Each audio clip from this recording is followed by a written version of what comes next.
in the movie as well. So then there is this culture of music, and so a guy like Janardhan Jakhad being thrown out would like to hang out here, where he kind of gets free grub, etc.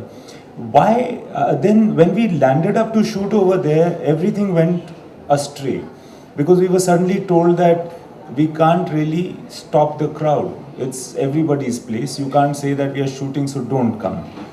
I said, how is it going to happen? Thousands and thousands of people come here every day. How are we going to shoot and not be able to stop people from coming in? Then there was that you can't use trolleys, you know. So we are accustomed to putting our camera on a trolley and moving it. So you can't do that. And then a lot of sequences were day, but then we realized that the only time we can shoot peacefully is between, let's say, 1 o'clock at night and 5 o'clock in the morning. And it was winter, it was extremely cold, there was no toilet inside, you can't take food inside, you can't bag the mazar. There were a lot of things that suddenly came in. And so we said, okay, we realized that now it's going to happen in the way that it's going to happen. You know, that so luckily for us, all our plans fell by the wayside. Except for this thing that we have come in like murids, like people who are interested in this space. That's the reason why everybody's collaborated and come here, and let's see what happens. So we just started shooting, we started playing the music and started shooting, people started getting involved, and as a result of that, what happened is that the place, the people of that area, I'm talking too much, but also started getting involved with it, and they started becoming a part of the film. Now, interestingly, the place where we were shooting, where the Qawwali happens, where Ranbir looks up, that is the Dargah of Hazrat Nizamuddin Aulia. Behind him is the Dargah of Amir Khusro. That very place where he's sitting is the place where perhaps the first Qawwali was ever sung. The first Tarana was ever sung, you know, where perhaps for the first time sitar was played. Because that was the place where Amir Khusro sat and looked at Hazrat Nizamuddin Aulia in his life. And it's been, what was that? I think the 12th century AD, perhaps, Amir Khusro. From that time to now, this place has survived. And Qawwali is played, devotional music is played, people come, they pay their respect, and they go away. The place is very normal. You know, it's not even very aesthetic. But when you go there, maybe because you know that this has happened for so many years, you have a sense of you're already somewhere else.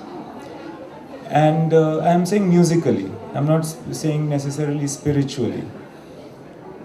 And if you try to lose yourself over there, then you find some interesting things. For one of them was the way that Ranbir, when he looks up, and he, you know, you suddenly realize that there are many worlds going on. Every perspective is a world. And somehow you sometimes feel that you see something else. You see. It's not magic.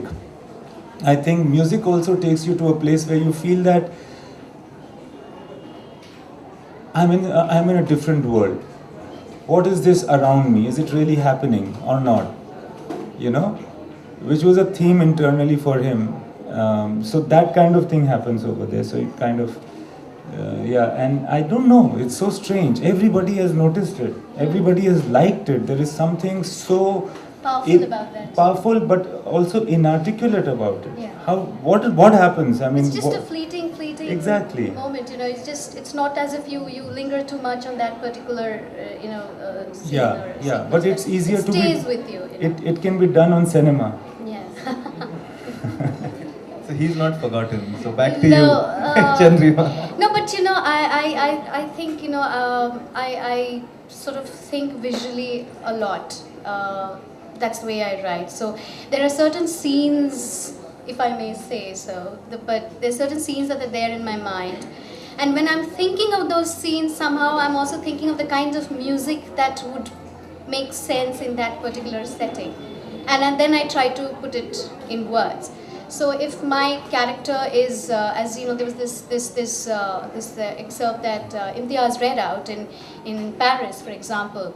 So I know in a place like that, at a time like that, in my mind there is a certain kind of music that's going on, and yeah, and then I try to sort of build that, and I try to talk about that music without getting too technical about it, because I think that if you get a little too technical about it, could just put off your readers, because you want your readers to be a part of your journey. And this is something that's also there as an inherent theme of the book. You know, Ira says that, you know, music is so accessible when she listens to different kinds of music.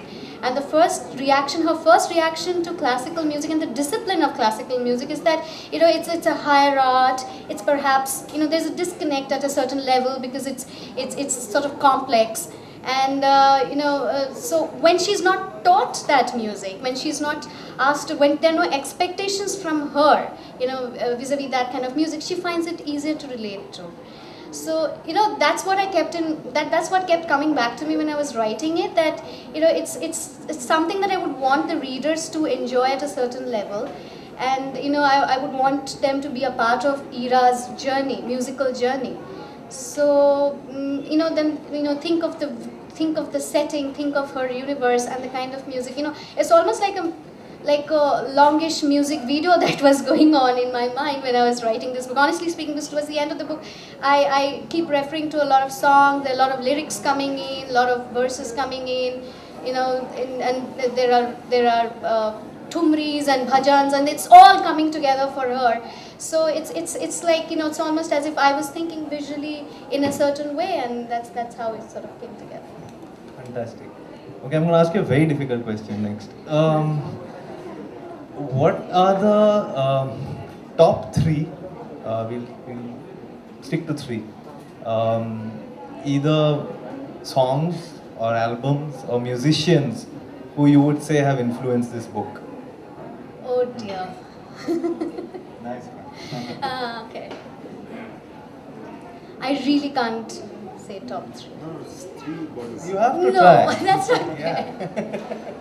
No, I can't really say top three, but, you know, I can say, I can talk about the people who have influenced. You know, it's easier for me to actually talk about the people who influenced me while I was writing this book.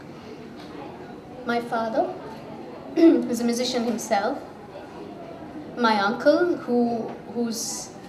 Now, I'm going to give too much away about this book right now, so I'm not going to talk too much about it. So yes, my uncle, who is a very eminent sitar player, Pandit Kartik Kumar, and he's also a disciple of Pandit Ravi Shankar. They have played important parts. And my husband, Sumit, who has been here for the longest time, and I can't see him, but anyway. So he's, I'm sure he's somewhere. So he has also, you know, because he honestly speaking, he's the one who sort of introduced me to different kinds of music, because I was growing up in a certain world, and I was growing up with a certain kind of music. And he sort of, he told me that, you know, he showed me that there is another universe out there to be explored, so step out. So that's how it is. Okay, fabulous. Which brings me, we don't have a lot of time, so I'm just going to have one more question, after which we'll take a few questions from the audience here, media guys also. So, you know, now that we had started speaking about rock music, and I'm going to ask both of you this. It's almost become like a sort of a cultural context, or